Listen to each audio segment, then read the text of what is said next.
Thank you very much, everybody.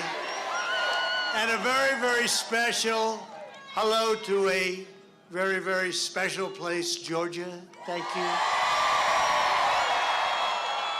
And I want to congratulate a team that we all love, the Georgia Bulldogs. That was a big win. You obviously have one of the best teams in the nation. That's looking like a fact. We have one of their players from a few years ago with us tonight. You know that, right? A special man. I'm thrilled to be back in this magnificent state with thousands of hardworking, God-fearing, freedom-loving American patriots. And 1 year from now, Georgia is going to be a central battleground in our fight to rescue our beloved nation. You have great, great people running. Many of them are right here. Hello, Marjorie. With your help, we're going to take back the House and send Nancy Pelosi back to San Francisco, where she can work very hard to bring back a city which she has helped to very much destroy, just like they're destroying our nation. They're destroying our nation. We're going to fire your ultra-left-wing Senator Ralph Warnock and elect the great Herschel Walker to the United States Senate. And we're going to take back our country from these lunatics. In just 8 months, Joe Biden and the radical Democrats are well on their way to turning America into a third world nation. That's what's happening. You see it here as much as anybody. I told you so during the election and during the campaign. Inflation is skyrocketing. Unemployment is rising at a level that nobody can believe. Main streets are being boarded up. Murders are through the roof. You look at what's happening in these Democrat-run cities. Violent gangs are drugged out. Vagrants are taking over our big cities, our once great cities. Corruption is rampant. The senior ranks of our military have been politicized. Our leaders are issuing unconstitutional executive mandates, and our country is being turned into a migrant camp. It's what we are. Other than that, how are things going?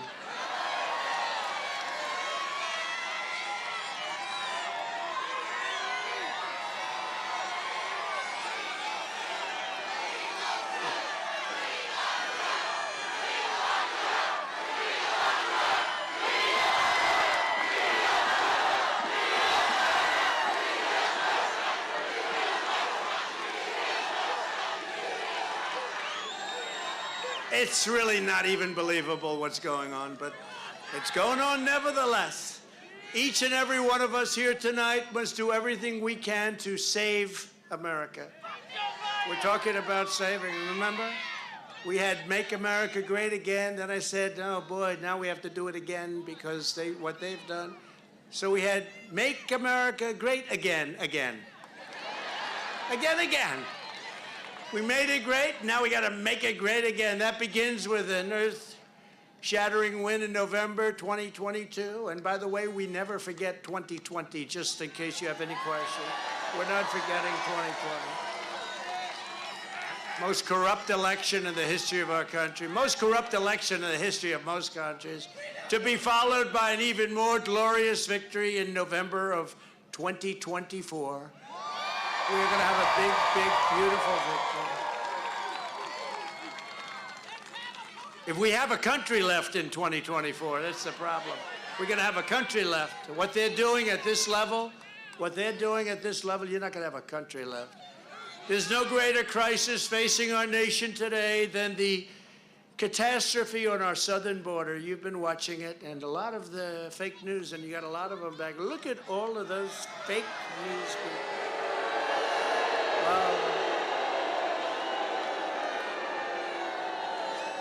It's amazing.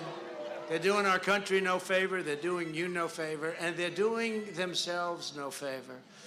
American sovereignty is being extinguished by the deliberate and willful policies put in place by Joe Biden and the left-wing extremists he has installed in power. I don't know if Joe is exactly involved. I don't know. No, I don't know. I really don't. But somebody's really screwing up our country. They're destroying our country. In Del Rio, Texas, you've been watching. Tens of thousands of illegal immigrants have overrun our borders in recent days while laughing in the faces of our Border Patrol agents. And they're going after the riders of the horses, not the people that came in illegally. Isn't that incredible? And they've just put them under watch. They're in big trouble, the riders of those horses. Most people would say they were doing one hell of a job, right? Don't you think? They're in trouble. Can you believe it? One thing is certain, this would never, ever be happening if I were your president, and we should have been your president. 75 million votes. When I was in the White House, illegal aliens knew that if they broke our laws and trespassed across our borders, they would be caught, they would be detained, and they would be thrown out of our country very rapidly. So they didn't come. They didn't come because it was not worth the trip, and then you have to go back. It wasn't worth the trip. When they made the statement, "Come with open arms," the world is coming into our country. They're emptying their prisons into our country. I used to say from Guatemala, Honduras, El Salvador, Mexico, but now it's from many countries all over the world, including the Middle East. They're emptying their prisons into our country. We're having people coming into our country that we do not want. We do not want. Under my administration, we ended catch and release. We shut down asylum fraud. We struck historic agreements with Mexico and Central American nations to stop illegal immigration, and we deported dangerous criminal aliens by the tens of thousands, including MS-13 killers. We got them out by the thousands. We built almost 500 miles of powerful border wall, and it was tough because we had to go through 2.5 years of litigation against Democrats that were suing us, including Congress. We created the most secure border in the history of the United States of America. And the wall could have been finished in a month. They didn't want to finish the wall. This is not even believable. It took us, we were building at record rates, but we had to get the approval from the courts. 2.5 years of fighting and winning 11 different cases. Now Joe Biden has thrown the border wide open, and our country is being invaded by hundreds of thousands of people every single month. Every month, we have hundreds of thousands of people coming, and we don't even see the people that are really coming in, and I guarantee you, they're the worst of all. According to one report, over 220 miles of the area near Del Rio is now completely, totally just absorbed by people, but totally unpatrolled. The police are saying, you know, what do we do? This is an invasion.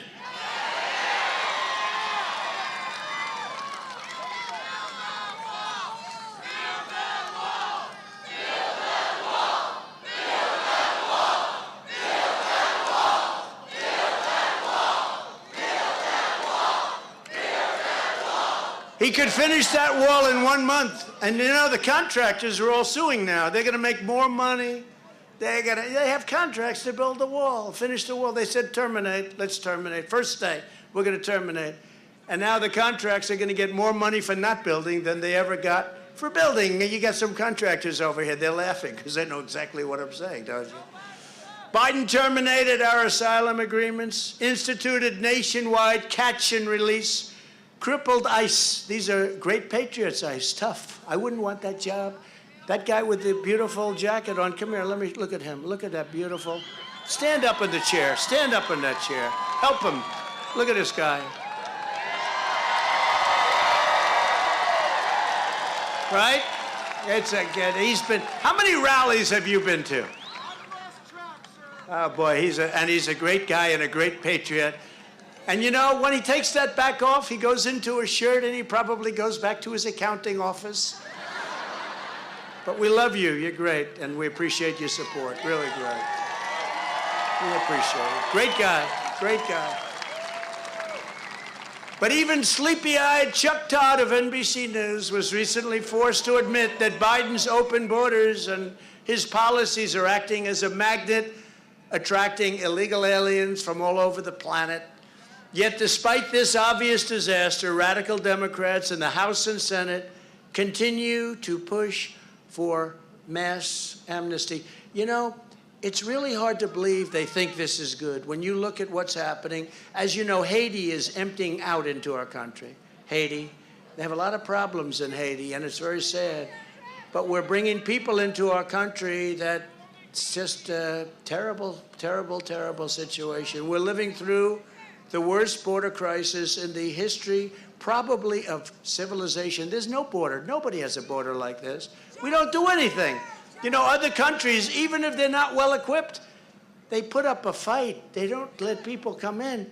We're just letting them just walk right in. And your own Senator, Raphael Warnock,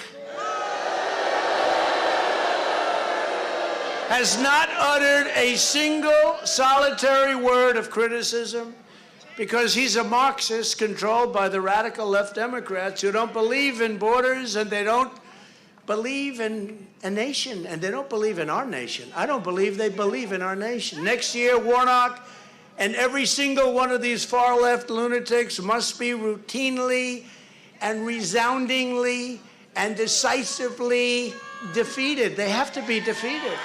You're not going to have a country left.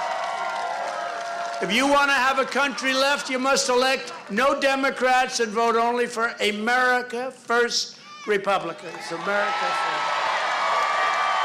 You know, we have a couple of we have Save America, which is great. We have a lot of different Make America Great Again. We'll never give that one up, right? Make America Great Again. I thought we could sort of put it aside for a while, right? But as soon as they came in, we said we need that one again. But we have some good ones. But when you think about it, some of those phrases they're so on. They're so perfect. Some of the phrases, think about Make America Great Again. Save America. America First. Think of it. America First. And I'll never forget when Biden first came into office, if you can believe this, he said, "We don't believe in America First policies." I said, you know, even if you really don't, you can't say that. It doesn't work. He doesn't believe, but it's true. They don't believe in America First. They don't believe in America First policies. The world is eating our lunch. They're laughing at us. They watch what happened in Afghanistan, and they think we're weak and stupid. And I'll tell you, when I was president, they respected us. They respected this country. Because they were ripping us off, and we stopped it. We stopped it, and we'll go into it, too. For the last 8 months, Biden, Pelosi, and the Socialist Democrats have been relentlessly pushing the demented lie that their political opponents are the number one threat. Think of it, the number one threat to national security. They call them the Trump people. You know what that is? That's 75 million people, but it's really much more than that. Much, much more than that. And that's the largest vote by far ever gotten by a sitting president. No president has ever come close to it. And most presidents go down in the second term. Even if they win, they go down. Obama went down, way down. But he won. Well, I don't know. Maybe he won. Who the hell knows if he won? Nowadays, with these elections, who knows if he won? But he went down a lot, and he won. Most of them go down. Some of them go up. But if they go up, they don't go up much. We went up by 12 million votes. I was told, sir, a great pollster. So we got 63 million. He said, sir, if you go up 1 million votes, you can't lose. Well, we went up 12 million votes, and they say we lost. But there never has been, you know, there never has been a concession. You do know that, right? You do know that.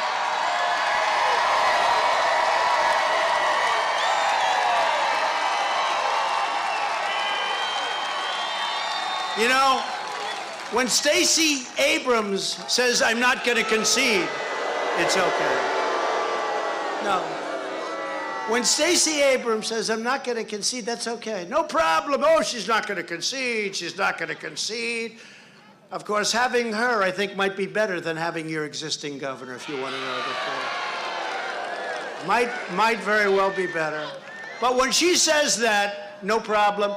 When crooked Hillary Clinton says, don't ever concede, but she conceded. Of course, I got her at 3 o'clock in the morning. There was something going on there. But she conceded. She probably regrets it, but I never conceded because I saw what was happening, and I can't do it. I can't do it. Because I have a commitment to you, and I can't do it. And honestly, it would have been a lot easier for me if I did like every politician. I'd like to congratulate Sleepy Joe on running a brilliant race from the basement. Somebody ran a good race. We don't know who the hell it was. It was somebody ran a good race, but the fact is that we ran a great race. A major media group came and they interviewed me 2 weeks ago. They go, sir, what was the difference between 2016 and 2020? They meant that like as a negative question. I said, well, let me tell you the difference. We did much better in 2020 than we did in 2016. We did much better. We did much better. The rallies were bigger. They were more enthusiastic. We did much, much better. We got 12 million more votes. I mean, we went from 63 to 75 million. So I said, and the person said, you know, I never thought of that. He wasn't that bad. He was radical left, but he wasn't that bad. But he did say, I followed your campaign. It was the most incredible campaign I've ever witnessed, where you would get up and do 3, 4, and 5 of these rallies a day, and you did that for 30 days before the election. He said, I've never seen anything like that. And he said, there has never been anything like that in the history of politics in this country, and probably in the history of politics in the world. There's never been a movement like this. I said, are you going to write that? He said, probably not. He said probably not, and the reason not is his bosses probably wouldn't let him write that. But there has never been a movement like, a MAGA movement like this. There's never been anything like this. Never been anything. But they said, what's the difference? And I said, we did better in 2020. Joe Biden is not merely a threat to our national security. He's actively demolishing it before our very eyes. Biden triggered millions of illegal aliens to rush our borders in the middle of a global pandemic, in the middle of the pandemic. Where's your mask? Where's your mask? Where's your mask? Where's that mandate? Why aren't they imposing a mandate? I mean, they impose a mandate on everybody, but not the people coming in.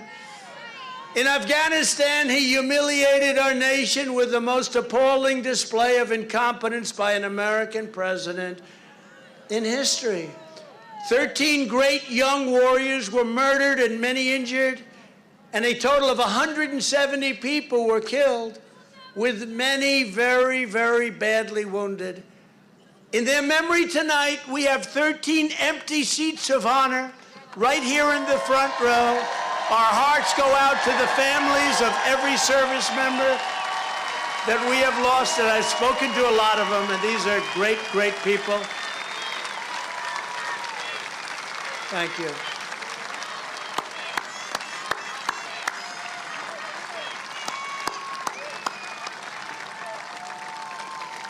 And we're also honored to be joined by one of the Marines who bravely served in Kabul during the withdrawal and helped evacuate children over the airport and over the airport wall. You saw him.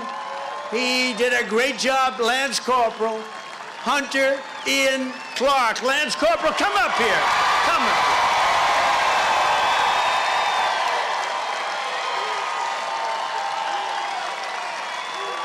Come up, handsome guy. Hunter comes from a military family and went to school right here in Perry, Georgia. Can you believe that? Come on up here. Thank you, man. You want to say something?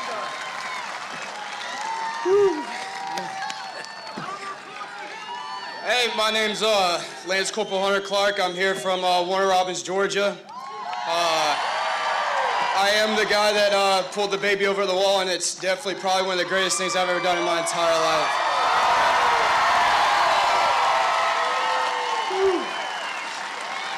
I just want to thank all the support from all y'all. It really means a lot. And I'm glad to be home now today. Thank you.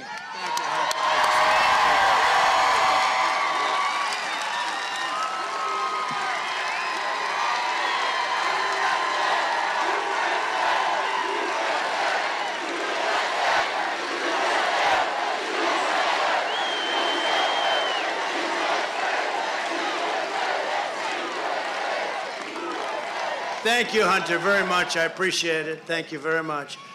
Thank you. Hey, you know, Perry, Georgia did a good job. They did a good job. You grow them well in Perry, Georgia. Biden surrendered our forts and air base in Bagram. You know, we were going to keep the air base because it's right next to China.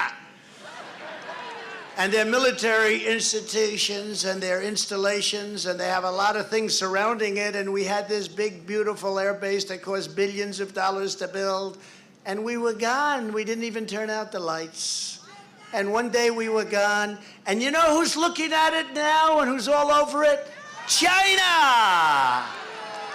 We were never leaving that. We had a perfect plan, and they were listening to us. Abdul, you can't shoot our soldiers. You know what? For 18 months, we didn't have one soldier killed. They listened to me. I said, you can't do it, Abdul. We'll hit you harder than you've ever been hit. You can't do it. And he understood that, and he left us alone. And we would have never moved our military out first. We would have never. They would have gone last. First Americans, then our people that deserve to come out, of which, by the way, the people that came out are not the ones that they were talking about. That was just like a mad rush. But Abdul understood that he was not going to do anything to us, and we would have taken our soldiers out last. We would have bombed our 5 bases, and we were going to occupy Bagram for a long time to come, and it would have been so good. But this guy, they just took the military out first. That's like the captain of the ship. Much more severe, by the way. If a captain of a ship goes, you say, all right, he didn't have guts, but it's not going to affect it too much. They took the military out first. And that's why you have those 13 empty seats right there. That's why.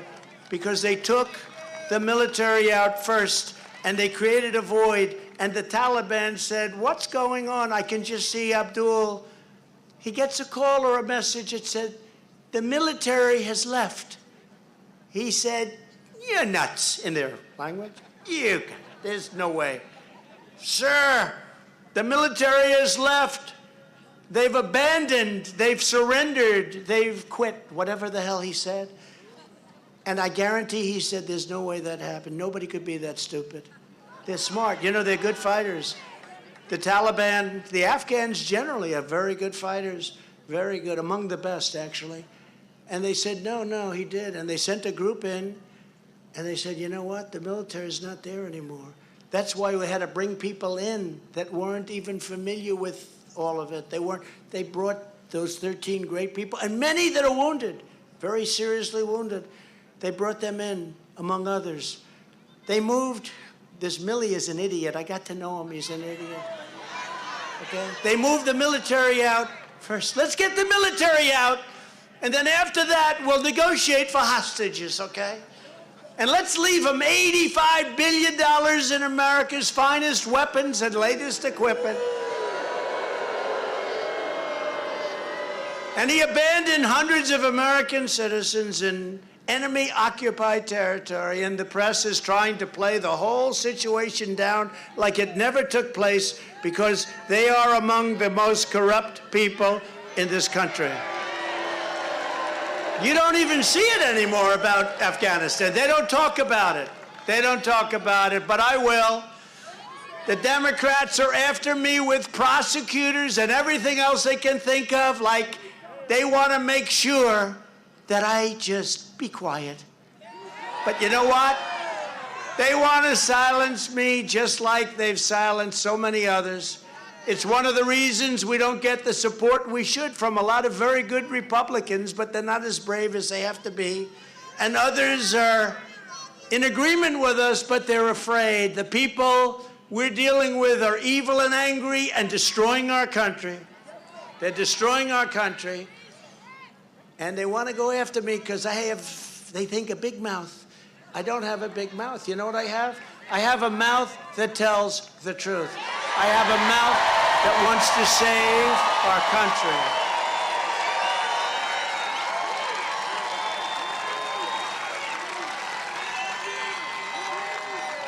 Now Biden is bringing into the United States tens of thousands of unvetted, unscreened Afghan nationals who never worked with the Americans before, including those with child brides. They have a child bride, 13, 14 years old. And we're going to resettle them, I guess, with the child bride. Are they doing that? With the child bride. A lot of those people that rushed the planes are not the people that worked with us. They're people that wanted to get out. You're going to see some bad things happen over the coming years. It's a disgrace.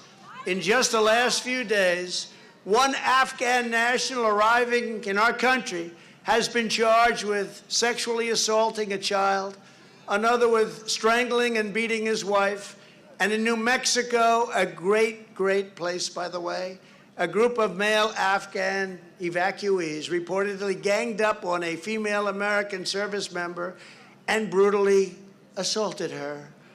Ask Germany, how are they doing? They're not too happy. Ask Sweden, how are they doing? They want to tell you the nice liberal way, but it's not working out too well. Biden terminated our very hard fought for travel ban. You remember the travel ban? Like, we don't want people coming from countries that want to destroy us, okay? You know, it's pretty simple. On terrorist-occupied countries that we went through the entire system to defend and won in the Supreme Court of the United States, this travel ban went on for 2 years of litigation, and I ended up winning in the Supreme Court of the United States. It was very tough, because all it says is people that want to blow up our stores and blow up our streets and our cities, people that want to hurt people, people that don't love our country, we don't want you in the United States. That's the travel ban. And Biden is drastically increasing the number of so-called refugees who would be resettled in America and all over American communities all over next year. He's expanding that number. But the travel ban was so strong, it was so good. When a country was angry at us, when they were bad, when they had people that wanted to blow our streets up and our stores up and set stores on fire and set our cities burning, we had a travel ban. We said, no, thank you. You can keep them. We're not letting them in. He is now officially ended the travel ban. It's a disgrace. He's doing nothing to hold the Chinese Communist Party accountable for unleashing the virus upon the world. Biden did not even say the word China in his UN speech because he's too compromised to take them on. And he only briefly mentioned Afghanistan because his withdrawal has been such a disaster for him and our country, and by the way, for his poll numbers, which have tanked. In short, after just 8 months, Joe Biden is already the biggest failure ever to occupy the Oval Office. And I can think of a couple of people. I'll tell you what, Jimmy Carter is extremely happy right now. So is another president, but I won't mention his name because there might be about 3 people here that thought he was okay. This is what happens when you have a dishonest election. This is all about a rigged election. None of these disasters ever should have been allowed to happen. Last week it was painstakingly revealed by Durham. You know Durham, the Durham report. We've been waiting. Thank you, Durham. Thank you. Mr. Durham, we've been waiting, but he came out with a big one, and perhaps they're going to come out with a lot more because this should be just the beginning. The Durham investigators at the Russia hoax was indeed a total scam made up by crooked Hillary Clinton and the Democrats. How would you like to have her as your wife?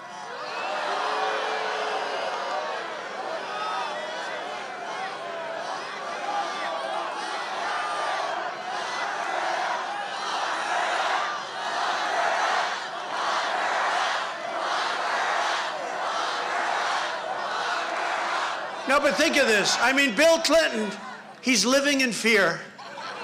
He's living in fear. No, think about an evil mind like that. To make up a Russia hoax.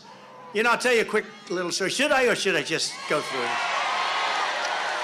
But, no, it's just sort of crazy. I kept hearing the word, like, Russia, because during my campaign, before you heard about the so-called Russia hoax, people would come up with me and they'd say, sir, my campaign people, sir, do you ever hear anything about Russia? And I said, no, not really. I mean, Russia is Russia, right?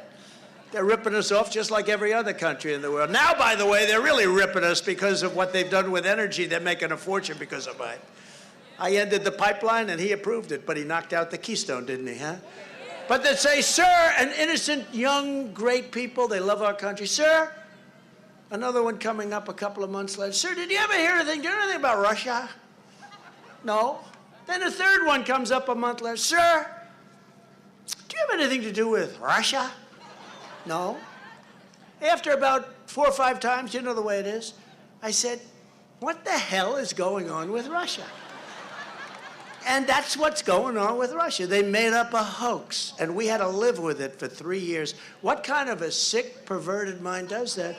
And it was the lawyer and Hillary Clinton and the Democrats, they made it up. It was a hoax. And now they're doing it again with the January 6th, okay? They're doing it again. They're doing it again. We went through 3 years of hell battling this fake charge that was only allowed to happen because the media was complicit, as they always are for the Democrats. And it was totally criminal what took place. And I think you'll be seeing a lot of things about it. But this, in other words, it is officially now a hoax. Most of you knew that from the beginning. And you see this guy, Shifty Schiff, Adam Shifty Schiff. President Trump is a paid worker for Russia. I said, what the hell do I have to do with Russia? Adam Shifty Schiff, and now he's doing it again. The same guy, the same face, that same watermelon-shaped face. You know, he wanted to be a part of the administration. They didn't want to put him in. I give my credit to Biden on that one. He's very, very disappointed about that. But the same guy that would get up at a microphone and say, President Trump's son is involved with Russia. I'd call, Don, do you have anything to do with Russia? He didn't know what the hell I was talking about. He thought I was crazy. Eric! And these are good kids. They work their asses off for the country, I want to tell you. What a shame. For 3 years we went through it, and now it's revealed that it was a total hoax. We knew it anyway, but now it's official. They said it's criminal. And it was paid for by the Democrats and paid for by Hillary Clinton and some others. The big Steele dossier, remember Steele? That was written, turned out to be a total fake document. They made up all the stories. Thank goodness, because there were a couple in there that I didn't like. And the lawyers for the Democrat Party, Michael Sussman, he was just fired. And he was just fired and arrested for what he did. And you have another one, Mark Elias. He's no longer with Perkins Coie, which is the big law firm that the Democrats, I guess they probably got him the hell out of there because it was getting too hot. It's a disgrace. And let me tell you something. Just like they tried on the 2016 election with a totally fabricated con job, what they did in 2020 was far worse, and much more sophisticated, more highly sophisticated. They worked on this for 4 years, and we were given a few weeks to find out what they did. We knew it was fake. We knew what they were doing, but we were given a very small part of time. We didn't get any help from Mitch McConnell. We didn't get any help from that guy. They attacked and cheated on our elections, and they did it right here in Georgia also, right here in Georgia. Now the people of Georgia must replace the rhinos and weak Republicans who made it all possible. In particular, you're incompetent and strange. I had something wrong with this guy. Your Secretary of State, Raffensperger. I'm telling you, I think there's something wrong with him. And we give him so much. Could you look at this? Could you look at that? Election integrity, could you? And sometimes, yes, I'm going to look at it. Nothing ever happens. Rathensberger, something really strange with him. Your terrible lieutenant governor who's no longer running because he knew that he wasn't doing a job he was going to lose.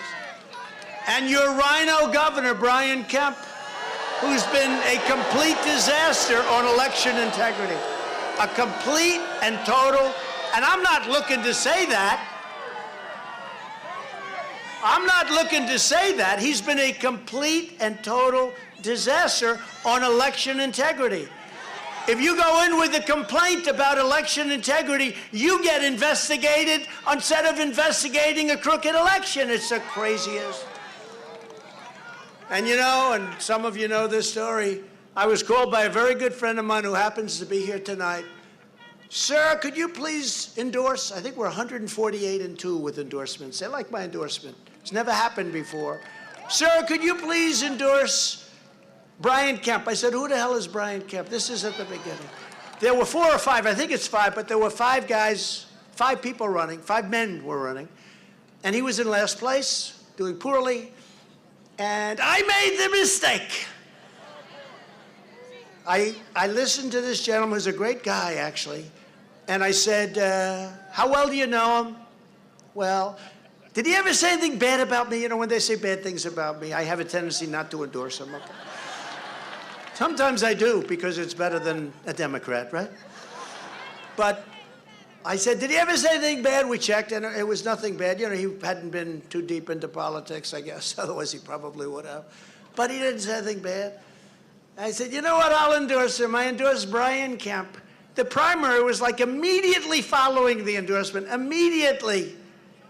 And he won. He ends up going from last place, or just about last place, to winning in a landslide. Then I had to get him past good old Stacey. I had to get her past Stacey. He said, sir, and we had, I guess, 2 rallies. One had 52,000 people, one had 49,000 people. The big monster rallies at the airport, because no arena could hold the people. And they weren't there for him, they were there for me. And Stacey Abrams, who still has not conceded, and that's okay. Stacey, would you like to take his place? It's okay with me. She still has not conceded. But we had, just so you understand, we had the most incredible rallies. The most incredible rallies. And I said, Brian, you're going to win. Oh, I don't think so. No, you're going to win, I'm telling you. And he ended up winning by like 2 points, right? And then when I called him about election integrity, it's like, I'm sorry, sir, I can't do that. I said, no. Yeah, actually, it was very interesting. I called my people. I said, you know, we got to find out what happened with this election, because there's something wrong with this election, as you obviously know, and has been covered by, other than the fake news, has been covered pretty good. But if these guys would come back, young guys, sir, we spoke to Governor Kemp. Sir, he will not do anything on election integrity. I said, no, you can't. Don't just call him again. No, I mean, maybe he never got the message. They come back the next day, sir, Governor Kemp won't do anything on election integrity. Remember, we wanted to call a special election so that we could go, Marjorie, so we could go into election integrity. What is wrong with that? And he said, no, we won't. And I think the governor is the only one that can call it, right? And he wouldn't do it. He wouldn't do it. So when these guys, they're young and nice guys, they came back, they said, he won't do it, sir. I said, let me handle it. This is easy. You know, I got this guy elected. One thing has nothing to do with the other. One thing has nothing, there's no quid pro quo. You remember that word from the fake Ukraine deal? The fake Ukraine, we had Russia, Ukraine. They were both fake deals, okay? I got impeached twice on fake news. But I said to these young people, let me handle it. I was going to show them how good I am. Let me handle it, I'll call them up. I said, Brian, listen, you know, you have a big election integrity problem in Georgia. I hope you can help us out and call a special election, and let's get to the bottom of it for the good of the country. Let's get to the bottom of it for the good of your state. Let's go, election integrity. What could be better than that? Sir, I'm sorry, I cannot do that. I said, whoa. I said, you cannot do that. And that's why, let me tell you, this guy's a disaster. He's a disaster. They ignore, and you know, he's been a real horrible, I could have anybody else. You have another bad one, by the way. You have another bad one, Ducey in Arizona. He's another beauty. But not as bad as what you have here. Not as bad. They ignored monumental evidence of rampant fraud. We've all seen the video of ballots being pulled out from under the tables after kicking out all of the observers. Remember that? Based on a made-up story of, sir, there's a major water main break, clean out, right? Water main break that never happened. Remember they said, water main break, everybody get out. And then the people came back in and they was stuff. But supposedly caused the vote counting to be shut down for hours and hours, so everyone was out except for these people that were on tape. In addition, Brian Kemp, Raffensperger, and your state leaders surrendered to Stacey Abrams. They totally surrendered to her. You know, I think he's afraid of Stacey Abrams. I don't understand that. Stacey, you know, you have a great team, okay? We talked about that, but I saw him being interviewed by Laura Ingraham, who's fantastic. And he was interviewing, although it was a very soft interview in this case, but she's fantastic. And I don't say he's a man of large stature. I'm being very nice, okay? And he said, I love football. And she said, what position do you play? I'm an offensive tackle in high school. Now, even in high school, he was not an offensive tackle, okay? And somehow I remembered that. I don't know why. Herschel saying, what the hell was that all about, sir? He's not an offensive tackle. But your state leaders surrendered to Stacey Abrams and allowed themselves to be bullied into a disastrous consent decree that effectively abolished signature verification and paved the way for massive fraud. And they don't want to do anything about it. They don't. I'll tell you, a couple of people do when they're legislators and they're here right now, but they didn't want to do anything about it, and the agreement was never approved by the state legislature anyway. It wasn't even approved. Just recently it was reported, your state, this isn't Arizona now, this is the great state of Georgia. It was reported that 43,000 absentee ballot votes were counted in DeKalb County that violated the chain of custody rules, okay? Now, you have to remember that Georgia was decided by only 11,779 votes. So I only needed one more vote than that to win the election. But we have many, many more votes than we needed to win the election. I recently sent the Georgia Secretary of State a letter outlining the glaring issue, and I've never gotten a response. I hear somebody said, they're looking at me for questioning the election. That'll be an interesting one. Let's go after Trump because he's questioning the election. You know what? If I won or lost, all I want is a fair election. That's all you want. But I have no doubt that we won, and we won big. There are, listen to these numbers. These are Georgia numbers, and these come from the state, they told me. I said, are you sure these numbers are right? They said they're right, so let me apologize if they're not. But they are right. There are 10,300 individuals in Georgia who moved more than 30 days before the November election to a different county in Georgia but failed to re-register and vote in their current county of residence. That means their votes don't count, but the votes counted. There are 4,052 individuals who voted but whose names do not appear on the Georgia registered voter list. Oh, that's a little bit of a problem. There are 18,325 individuals in Georgia who voted, whose addresses are recorded on the U.S. Postal Service as vacant.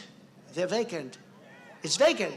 During the hand recount, falsified tally sheets were discovered showing unanimous votes and votes counted exclusively for Joe Biden. Ballot images obtained through a public records request revealed duplicated votes, which included at least 3,000 390 extra votes for Joe Biden. In Fulton County, 100,000 tally sheets for mail-in ballots were missing for months following the election. Oh, gee, I wonder how that happened. Georgia officials also took $45 million from Facebook's Mark Zuckerberg to fund election-related activities.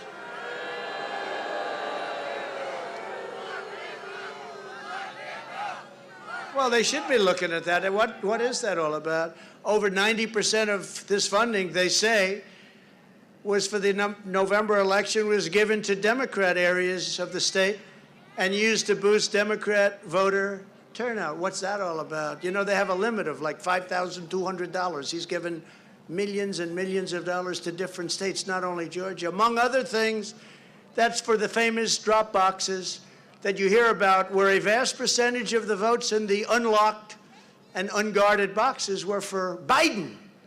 They were for Biden, even though we know who most of them were for. According to True the Vote, great group, at least 7% of the drop box vote was illegally trafficked.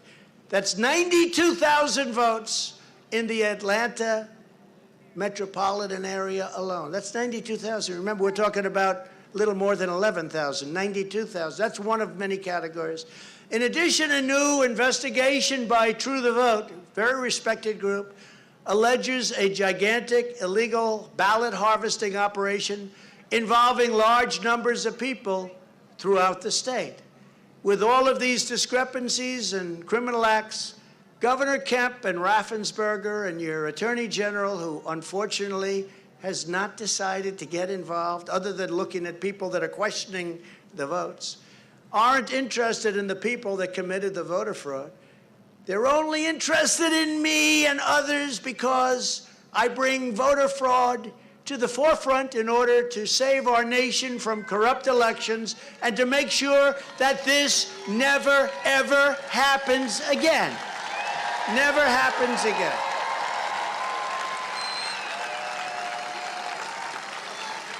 Even the Fulton County DA, district attorney, is after me. But no one is willing to give us the information we want in Fulton County. And you know, Fulton County has a terrible reputation for voter corruption, probably among the worst in the country.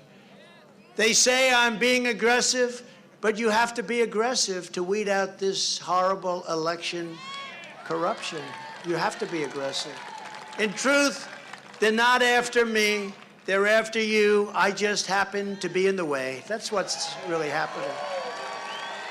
Yesterday, we also got the results of the Arizona audit, which were so disgracefully reported by those people right back there. And the headlines claiming that Biden won.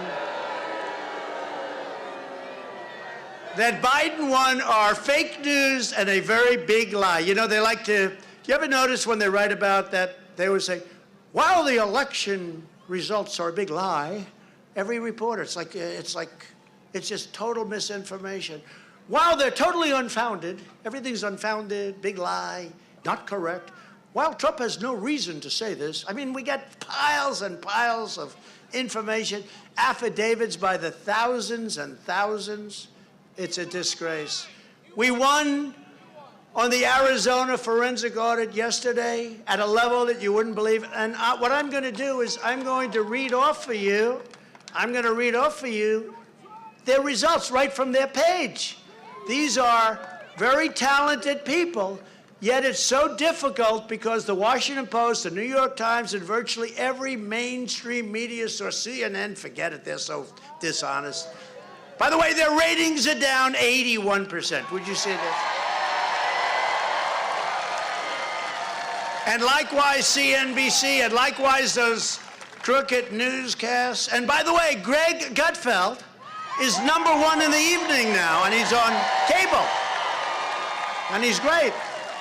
But he's #1. He's beaten because people, they're not funny. These people aren't funny. Frankly, I think they're sick. There's nothing funny about it, but you have a cable person beating all these guys with all that money. I hope Fox is going to pay Greg what they're making. Add it up together. That's what I did on The Apprentice. I said, I have higher ratings than all these big stars on The Apprentice. I said to NBC at the time, they loved me so much during The Apprentice. They went bad. Well, they didn't want me to run. They didn't want me to run. They said, please, another 3 years, another 5, we'll do whatever. They did not want me to run. They said, you won't win. Why would you give up a primetime show that's doing so well? And then I did it, and look what happened. My life was so simple. My life was so simple, I should have just, but you know what? What we've done is so important. What we've exposed is so important. And what we're doing and what we're going to do is going to be the most important of all. Okay?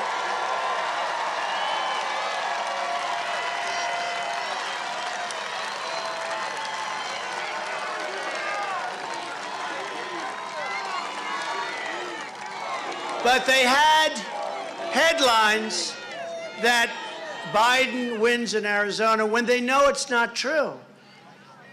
He didn't win in Arizona. He lost in Arizona based on the forensic audit. And some people say, and I understand this, and I have great, great friends that really want what's best for us. They say, sir, you're leading in every poll by numbers like nobody's ever seen before. Think to the future, not to the past. And I say, if we don't think about the past, you'll never win again in the future because it's all rigged. It's all rigged. I understand what they're saying, but it's all rigged. And it's a massive disinformation campaign by the corrupt and very fake media. It's a disinformation. So here's what they say. Here's what they say. You ready? This is from the report. How do we look up there? Okay, they're not bad. Let's see. Oh.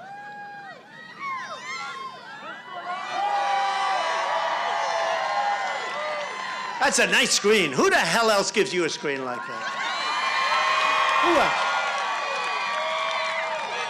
So here's from the report. Okay, this is from the forensic audit by very respected people. And it was a very, very conservatively done report. It's much worse than this. The astounding findings include, ready? 23,344 mail-in ballots were counted, despite the person no longer living in that address. Oh, that's good. So they mailed in, but there's nobody living there, 23,000. The entire margin in the state was only 10,457 votes. So remember this, because each one of these categories are more than you need. More than you need. So you have 10,000, a little over 10,000 votes that I, quote, lost by. But all these things happened. There were 17,322 duplicate ballots, which renowned computer scientist Dr. Shiva identified as having surged right after the election was over. Between November 4th and November 9th, scores of mail-in ballot duplicates emerged. Duplicates, you know what a duplicate is, right? Oh, how did that happen? 96% of the ballots that came in on 2 of these days were duplicates. There were 2,382 votes who voted in person, even though they had moved out of the county. Oh. 2,081 voters had moved out of the state. They're not allowed to vote, but they voted anyway. 5,047 people, remember, a little over 10,000. 11, think of that. I mean, just give that a little thought. Every one of these numbers, 5,047 people voted in more than one county, resulting in up to 5,295 what they call overvotes. It's an overvote. In other words, you know, you're supposed to vote in one county, not 2. How many people voted in 3 or 4, I wonder? There were at least 282 dead people who happened to vote. Maricopa County's official canvass recorded 3,432 more ballots cast than people they recorded as having cast a vote. That's tough, right? 277 precincts have more ballot cast than people. So they have more ballots cast than they have people, resulting in at least 1,551 excess votes. 9,041 mail-in votes and voters Well, just to be exact, you know what? We have to get this exactly accurate because the fake news will say he said votes instead of voters. 9,041 mail-in voters returned more ballots than they were sent. Oh, that's interesting. How does that happen? And then this is from a canvassing report that was done by a very respected group. 255,326. Remember, you're talking about a little over 10,000 votes. 255,326 early votes do not have a corresponding record in the county's voter file. Oh, that's interesting. And 284,412 ballots and ballot images were, quote, corrupt or missing. This is from their report. I didn't write this report. This is findings. They call it findings. And then the fake news said that we lost by a little over 10,000, hundreds of thousands of votes we're talking about.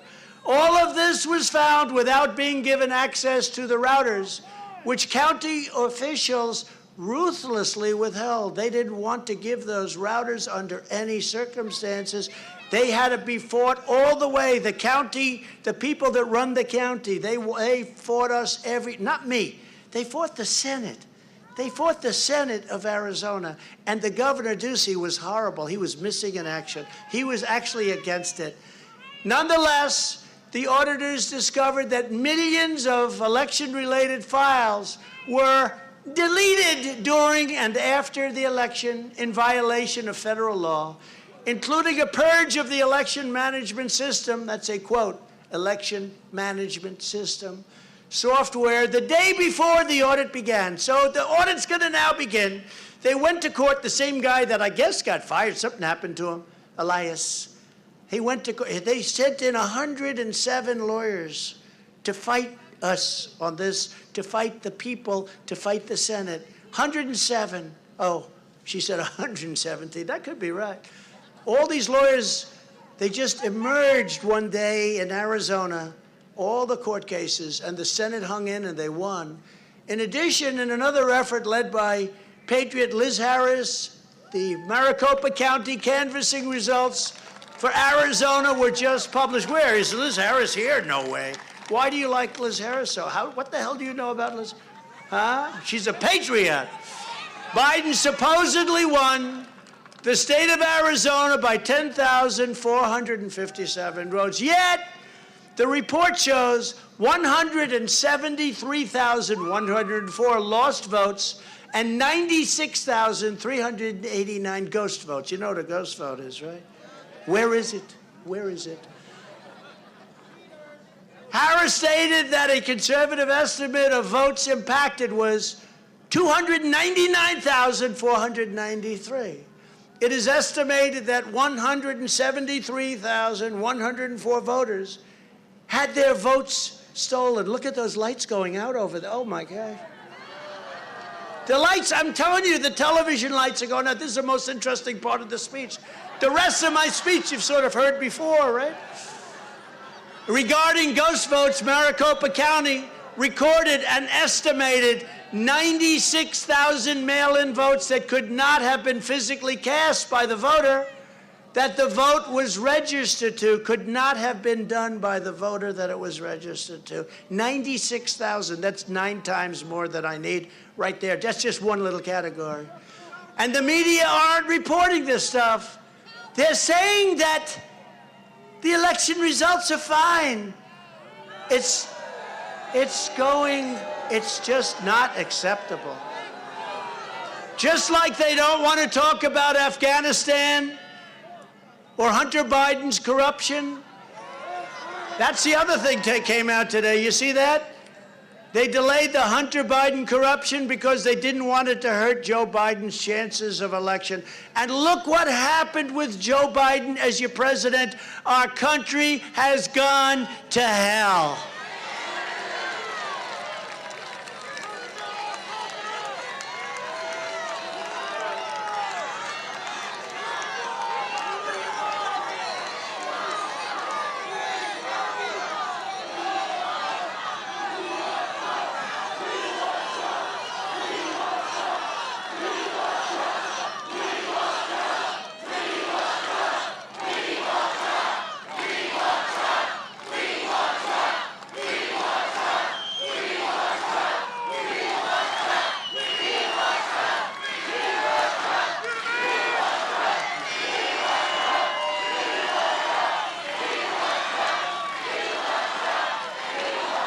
Thank you. And I love you too. You're incredible people. You're incredible people. And they're trying to take our country away, and they're trying to steal our country, and they're going to ruin our country. And once it's destroyed, remember I used to say, we will not become Venezuela? This is what's happening. Now, this is what's happening. You take a look at Venezuela. They can't get water. They can't get anything. They're living in hell. We will not be a socialist country. How many times have I said it?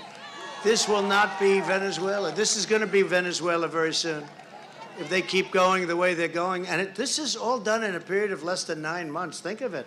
This destruction of our border, all of the destruction, our military in retreat. We've never had a military retreated before. I mean, why would you leave $83 or $85 billion worth of equipment? Why would you leave brand new Black Hawk helicopters, the greatest machine? Why would you leave millions and millions? Why, as an example, there was no reason. We had it so under control. We were getting the hell out of there. But everybody would have come out. We would have then taken the equipment. I even gave an expression. I want every screw, every bolt, every nail. I want the tents that the equipment is. I want everything. Millie said to me one time, I'll never forget it, "Sir, it's more expensive. It's more expensive, sir, to take the equipment than to leave it." I said, "Really? You mean you have a $10 million tank? You put it on a plane and that's more expensive than leaving it?" He said, "It's more expensive." And I never forgot that statement because that's probably the first time I realized that he was stupid. But you know what I did say? I said, so we have brand new aircraft just out of the factory and it's sitting on the runways and our soldiers are fleeing and surrendering to guys with knives, good fighters, by the way, but guys with knives that I got along with very well. They understood they're not going to screw around. I almost used the F word. And you know, it would have been more effective if I did, but they would have. He used a horrible word, so I didn't do it. Remember, I didn't do it. It would have been so much more effective if I used the word. Maybe later on. But with Millie and with all these people, they flee. I said, why wouldn't you have brought in 200 pilots? 200, we have the best pilots in the world. We have the best soldiers in the world. We have the best military in the world. I rebuilt the military. Space Force, don't forget Space Force. I rebuilt. So why wouldn't you bring over real fast? First of all, you shouldn't have left anything behind. So I don't even like this idea. But assuming they really wanted to leave it behind because they're stupid, why wouldn't you bring over 200 pilots? Just take the planes and fly them to Pakistan, and then you bring them over, or fly them to some other country of which we give them all so much money that they all treat us well, okay? You know, we get ripped off by everybody.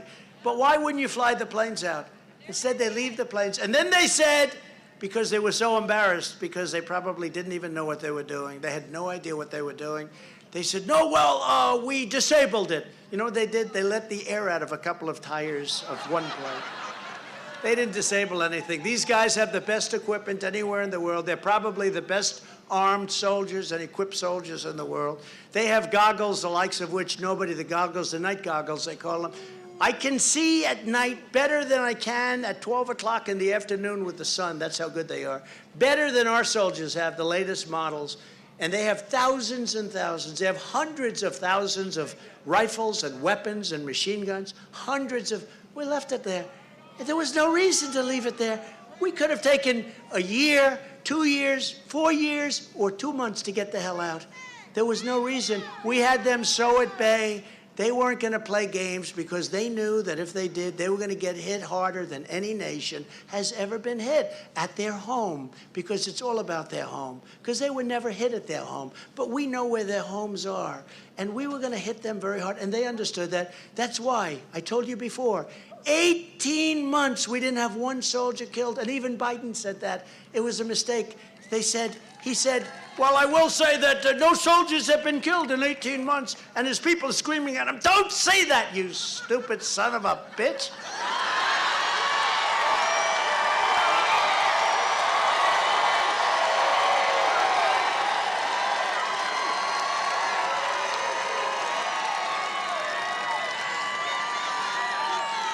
You see, he was supposed to add a but, something bad, but he didn't do that. As a result of the Arizona forensic audit, 41 legislators from across the nation wrote an open letter to the American people calling for audits in all 50 states and decertification of the election where appropriate, a total decertification. It is clear in Arizona that they must decertify the election. You heard the numbers. And those responsible for wrongdoing must be held accountable. It was a corrupt election. And it's my opinion, by the way, that Georgia is far worse. And hopefully the Arizona Attorney General, a good man, will do far more for his state than your Attorney General has done for your state. Because your Attorney General has not done what he's supposed to be doing. And what he's supposed to be doing is free and clear and non-corrupt elections. And they're not doing that.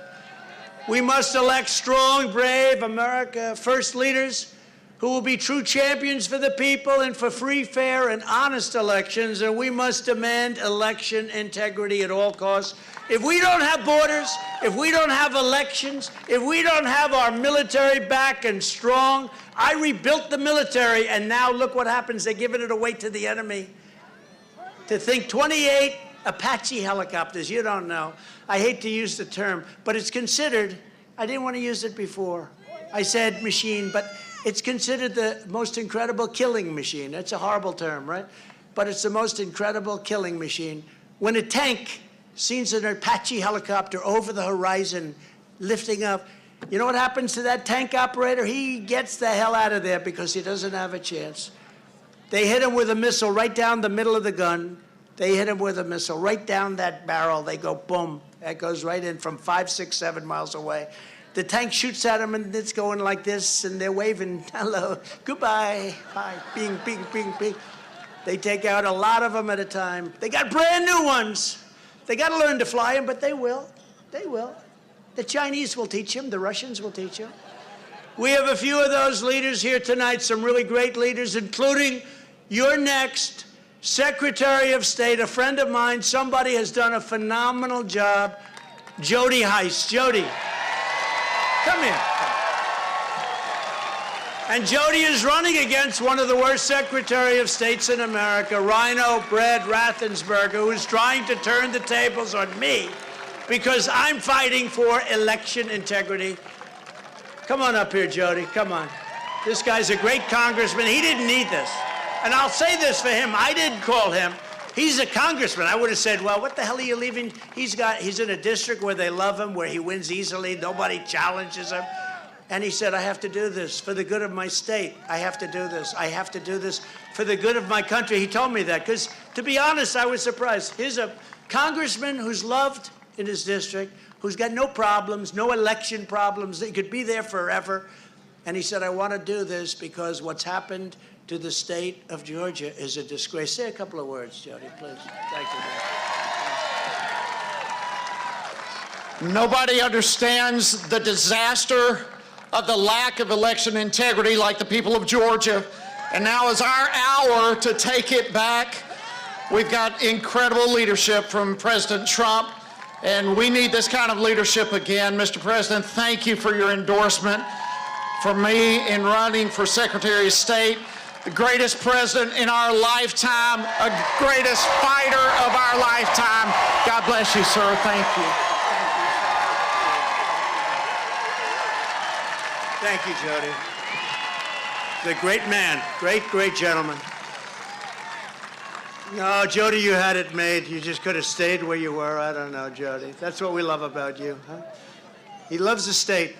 He loves his state. We're also delighted to be joined by your next Lieutenant Governor, a man I've known for a long time, a man who really did fight very, very hard for election integrity, and he got shut down everywhere he went. They wanted to shut him down. They didn't want to have election integrity. Burt Jones. And Burt, come up here, Burt. Burt's running to replace your lieutenant governor, who's not running because of the poor job he's done especially on election reform and election integrity. Come up, Bert. Great job. Thank you, man. Thank you so much. Say a Thank couple you. words. Don't y'all love this man? I just want to thank you, Mr. President, for all your hard work. For you continue to fight for this country, fight for our state. Thank you so much for endorsement. And I can assure you, if I'd been our lieutenant governor, we would have gotten to the bottom of this thing. So, No doubt. so thank you very much, and thank you very much, and God bless. Thank you, man. Great. Thank you. Appreciate it. Appreciate it. Thank you. Thank you very much, bro. Great guy. He's another one. He loves you and he loves our state, this state. In addition, we absolutely must take back your U.S. Senate seat from the radical left liberal Raphael Warnock, who nobody knew who the hell he was, and then a lot of crazy things happened. All of a sudden, he's a U.S. Senator. How did that happen? But that's why I'm especially proud to welcome a man who truly knows how to win. The United States of America is so proud of this man, one of the greatest athletes in our country's history, the greatest running back that I've ever seen, a man who played at a certain school that you love very much, and he broke every record. He broke every record. Come on up here, Herschel Walker, come up here. You know, Herschel's not only a Georgia hero, he is an American legend. Herschel is a legend, born and raised in this state. Herschel became one of the greatest football players of all time, and I don't want to get in trouble, but I guarantee I watched him, and he was the greatest player that Georgia ever had. As a Georgia Bulldog, he was a three-time All-American and a Heisman Trophy winner before going to an outstanding career in the NFL. He was great in the NFL. A lot of people don't know him as much for that, but he had a tremendous career. Herschel has been one of the greatest athletes in America, and I know he will go down also as one of the greatest senators in America. So Herschel, please say a few words. Thank you, man.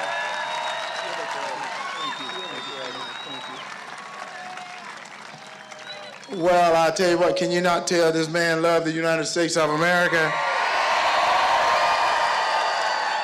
And I just want to thank him again for all you've done for me, not just for endorsing me for this Senate run, but we've been together for a long time. And I said it a long time ago, a great man, great leader. And I want to be a leader like him when I get to that Senate seat to show everyone I love America. Thank you. Thank you, Georgia, for welcoming a great president, the greatest president. I call him the people's president. So thank you, guys. Thank you, Herschel. Great, Herschel. What a guy. What a guy. Thank you, Herschel. Get out, really work for him. Make sure we have an honest election, too.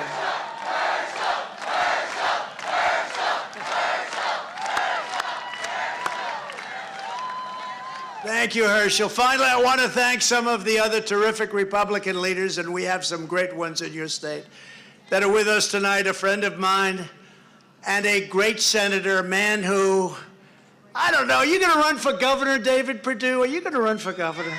Where's David Perdue? Stand up, David. David Perdue. Are you running for governor, David? Did I hear he's running for governor? Thank you, David. He's a great guy, and he loves this state, and he's done a fantastic job. Another good friend of mine right here in Perry, Georgia, secretary and former governor of your state for 8 years. He was term limited, or he'd still be here. Wouldn't we be happy if he was? Sonny Perdue, he did a fantastic job. He did a fantastic job. They have good genes in that family. Thank you, Sonny. Great job you did in the administration. We appreciate it. How much money did we get for the farmers? And I took it all out of China, huh? I charged them hundreds of billions of dollars in tariffs, so we gave the farmers, what, $28 billion? And we had plenty left over for the country. But we gave the farmers didn't know what the hell they were doing. They never got money like this. And they didn't even want it. You know, I had farmers come to me, sir, we don't want subsidy. They actually said, nobody said that to me when I was president. The farmers did. They said, sir, we just want a level playing field. That's all we want. It's an amazing thing. But we gave them $28 billion anyway, Sonny, and you did a fantastic job. Some real warriors that fight with me on the impeachment hoax #1, impeachment hoax #2, and many other things. They were great. Representatives, Rick Allen. Rick, thank you very much. Great job. Thank you, Rick. Great guy, too. Andrew Clyde. Andrew, thank you. Great job. Thank you, Andrew. Fantastic people. Austin Scott. Hi, Austin. Thank you. Great being with you a little while ago.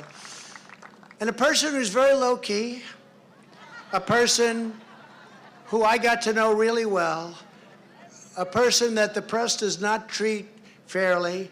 And I will tell you right now, just in a sentence, she's really tough and she's really, really smart. Marjorie Taylor Greene.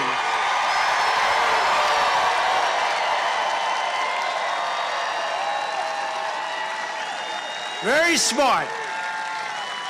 They don't like to say that, do they? Huh? They know she is smart as hell. She knows what's going on. She knows what's going on. Thank you, Marjorie, and you are loved. You are loved all over the country, I will tell you that. Georgia Republican Party chair, somebody that's worked very closely with me and somebody that has really fought the good fight on the fraud that's taken place in your state, and he's fighting it right now. He's got so much information, and he wants to release it, and I guess he will be. Hopefully he will be soon. But he's a wonderful guy. The chairman, David Schaefer. David, thank you. Republican Party. Great job.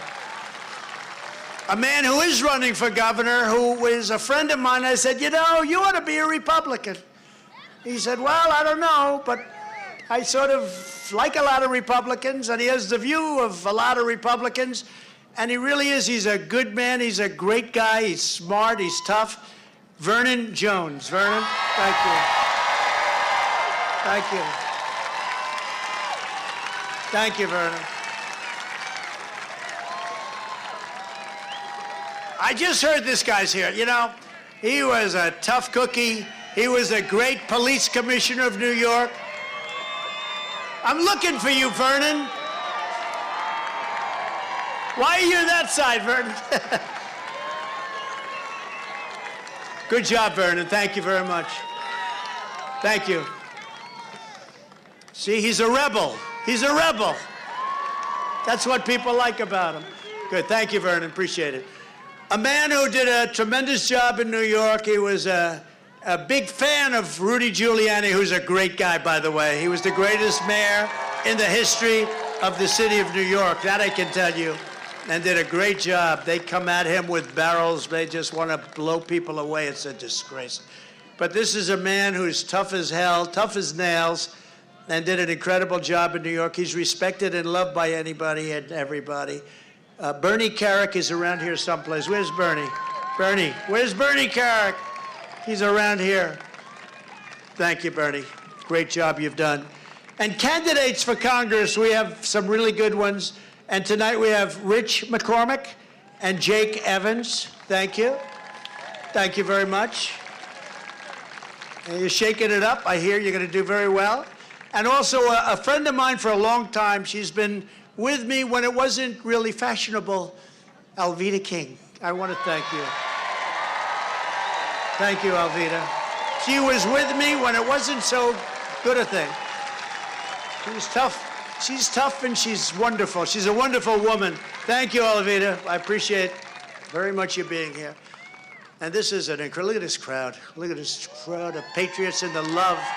The love. The love they have. And you know, as we speak, there are people that are being held prisoner very unfairly, and that should not be allowed to happen. Or if it is going to happen, you have to treat all of the other sides, whether it's Antifa or BLM or others that burn down our cities. You have to treat people equally. That's one of the things we learned a long time ago. Of course, now they're trying to sell different history books than we used to get, but we're not going to let that happen. but we have people, and Ashley Babbitt, who was killed. She was the person that was killed during that day, that lousy day, that horrible day, but they killed Ashley Babbitt, and there was no reason to kill Ashley Babbitt, no reason whatsoever. So our hearts are with that group, and hopefully that's going to all work out. I think in the end it's going to all work out. It's a very, very unfair, very, very unfair situation. When you see them burning down our cities like Portland and St. Louis, and I could name city after city, Seattle, they take over Seattle, people get killed, nothing happens to them. And then you see what happened in Washington, D.C., it's a disgrace.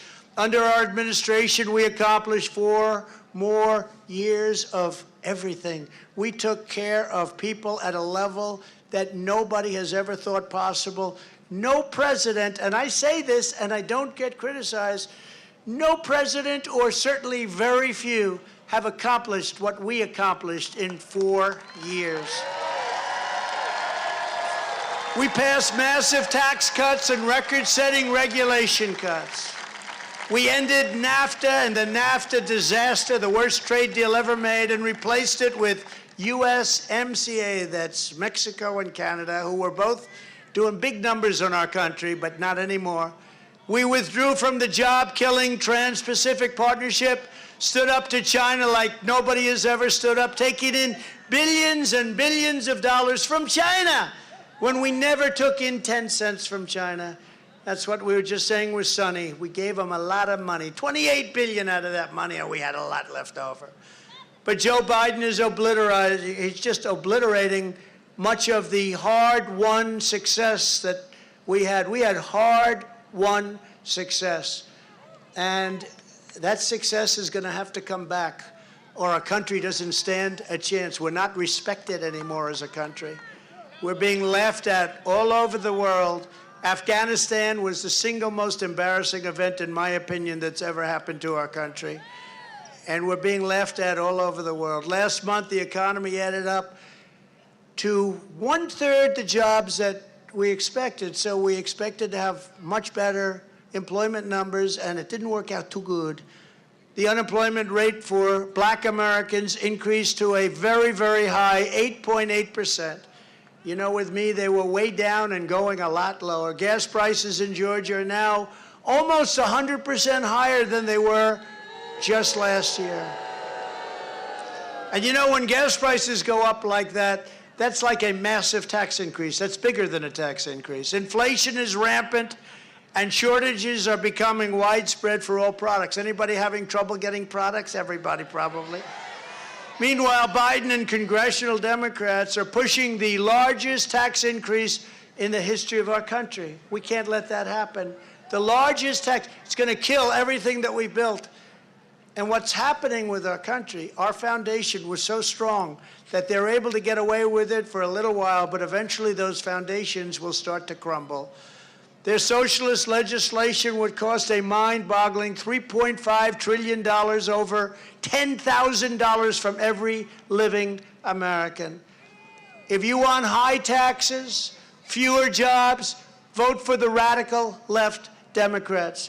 If you want low taxes, more and more and more jobs, fantastic income and freedom, vote for Republicans. That's what's happening. That's what's happening. Biden and the extreme left are also using every lever of the federal government to impose woke nonsense on every facet of American life, pushing toxic critical race theory into our children's classrooms, and even into our military, and male athletes are now being allowed to participate in women's sports. How's that working out? Did you see the recent weightlifting contest? How did that work out? They're fighting for years and years over 2 ounces. 2 ounces more. I want to get 2 ounces more. This guy comes along, bing, bing. And he wasn't even a weightlifter, right? So, you know, it's so crazy. And it's so unfair to women. They fought so hard to get in this position. And it's so unfair to women, and people don't understand it. For 4 straight years, the left carried on a deranged resistance campaign, the likes of which our country has never seen before. It was a lie and another lie and lie after lie and hoax after hoax, a witch hunt after witch hunt. You saw it go on with Russia, Ukraine, with all of them. And now it's worse than ever before. And the same people are perpetrating these lies and these witch hunts. The same people, they get up, they have no shame, they stand up and they talk like it's such a horrible thing. And it's just a disaster. Nancy Pelosi's unselect committee of radical Democrats, a biased hit job that is wasting everybody's time to distract from the Democrats. Epic failures. They are having epic failures. The vice chair of the unselect committee is Liz Cheney.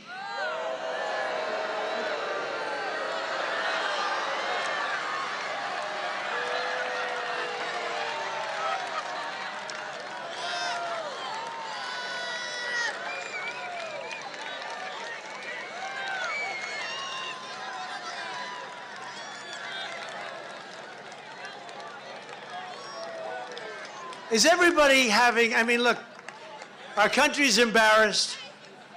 The whole world is laughing at us. But is there any place better to be than a Trump rally? Right? Anything. Right?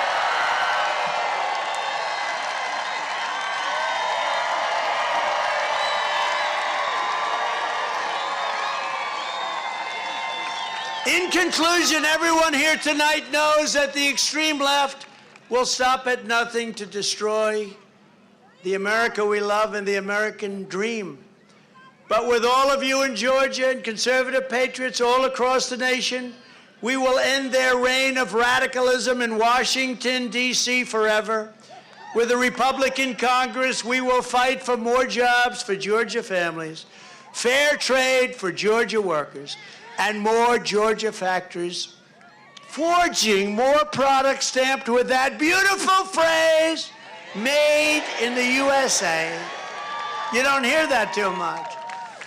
And you know, they are starting to say very strongly, Merry Christmas. Remember when I first ran? I said, you're going to say Merry Christmas. They're all saying Merry Christmas again. We better move fast because that'll end also like everything else. They want to change the name of a school in San Francisco from George Washington to something. George Washington's name is now under attack. We don't know what he's done, but it must be terrible. We will shut down Joe Biden's border disaster. We will end catch and release. And we will end illegal immigration once and for all in our country, just as I had already done very successfully, more so than has ever taken place at our border. We had done it before. We will hold China accountable for unleashing the virus and for the unfathomable suffering they have caused and charge them trillions of dollars in reparations. We will rein in big tech monopolies, reject left-wing cancel culture, and we will restore the right to free speech in America. You don't have free speech anymore. You don't have a free press anymore. We will protect innocent life. We will defend our Constitution. We will defend the Second Amendment, and we will proudly uphold the Judeo-Christian values and principles of our nation's founding.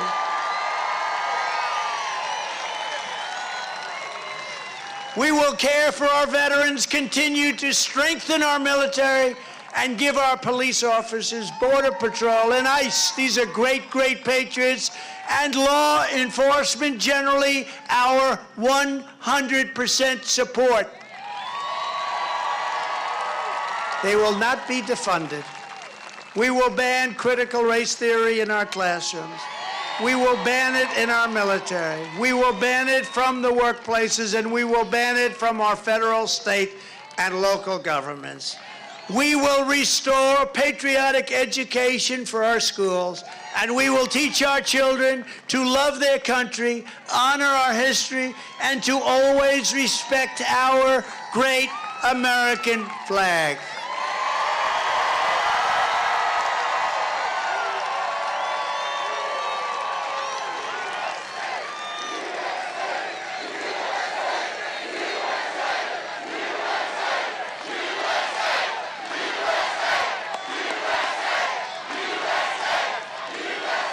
Our country is up against some of the most sinister forces and entrenched interests that anyone has ever seen in our country. We've never seen anything like is happening today.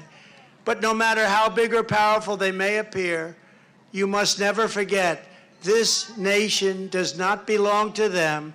This nation belongs to you. Belongs to you. This is your home, this is your heritage, and our magnificent American liberty is your God-given right. The citizens of the United States of America will not be told how to live, how to think, what to do or what to say by corrupt and incompetent politicians, big tech tyrants, left-wing bullies, or anybody else, because we are a free, proud, and sovereign people, and we have to take back our country. We are descended from the heroes and patriots, the pioneers, the legends who tamed the great wilderness, who settled a vast continent, who worked the fields, laid down the railroads, raised up the skyscrapers, and poured out their blood, sweat, and tears to build this country into the greatest nation in the history of the world, and we are not going to let it be taken away from us. Our ancestors summoned the courage to fight and win our independence against the most powerful empire on earth. Our parents, grandparents, and great-grandparents stormed the beaches to crush fascism. They found the strength to topple communism. And we will not be afraid of woke lunatics who despise everything those heroes fought so hard for, and those heroes fought and died for. There is no mountain we cannot climb. There is no summit we cannot reach. There is no challenge we cannot meet as long as we remember that we are Americans, and there is nothing that Americans cannot do. We will not bend. We will not break. We will not yield. We will never give in. We will never give up. We will never back down. We will never, ever surrender.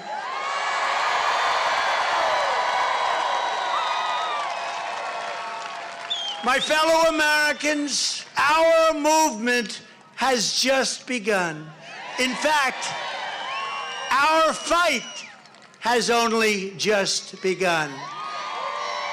This is the greatest movement in the history of our country, perhaps the greatest movement in any country, and we're going to make sure that we see it to the end. Our country will be stronger than ever before.